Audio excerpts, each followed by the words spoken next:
প্রিয় দর্শকবিন্দু, আবারও একটি নতুন ভিডিও নিয়ে আসলাম। ভিডিওটা দেখে ভালো লাগলে অবশ্যই লাইক কমেন্ট করবেন।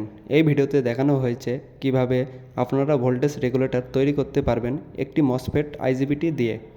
60 ভোল্ট থেকে 40 অ্যাম্পিয়ার পর্যন্ত আপনারা ভোল্টেজ কম বেশি করতে পারবেন। এটি খুব একটা গরম হবে না এবং ভোল্টেজকে নিয়ন্ত্রণ করা যাবে। যাদের কাজে ব্যবহৃত হয় তারা এইভাবে বানিয়ে ফেলুন ভোল্টেজ রেগুলেটর কম বেশি করে।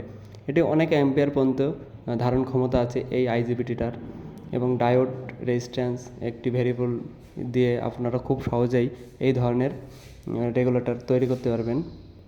এই রেগুলেটর তৈরি করে আপনারা ইচ্ছা মতন কাজ করতে পারবেন।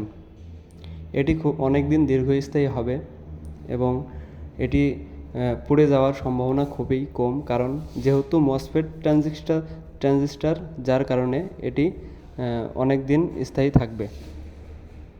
দেখুন, মাল্টিমিটারে দেখানো হচ্ছে কিভাবে ভোল্টেজ কম বেশি হচ্ছে। এই যে এখন বাল্ব টেস্ট করে দেখানো হবে। দেখুন, এই ধরনের বাল্বকেও যদি নিতে পারে তাহলে কতটা পাওয়ারফুল রেগুলেটর আপনারা দেখতেই পাচ্ছেন। মোটরকেও কন্ট্রোল করতে পারবেন ইচ্ছা মতন। ভিডিওটা দেখে ভালো লাগলে অবশ্যই লাইক করেন।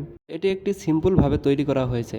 এইভাবে বানিয়ে ফেললে আপনারা অনেক দীর্ঘস্থায়ী ব্যবহার করতে পারবেন, নষ্ট হবে না। অনেক সময় দেখা যায় বাজার থেকে কিনে নিয়ে আসলে বেশি অ্যাম্পিয়ার লোড নেয় না, কিন্তু আপনারা বানিয়ে এইভাবে কাজ করতে পারবেন।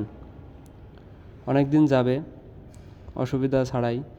যদি নষ্ট হয় তাহলে আইজিবিটিটা নষ্ট হতে পারে, কিন্তু আপনারা পরবর্তীতে আবার চেঞ্জ করে নিতে পারবেন। ভিডিওটা ভালো লাগলে অবশ্যই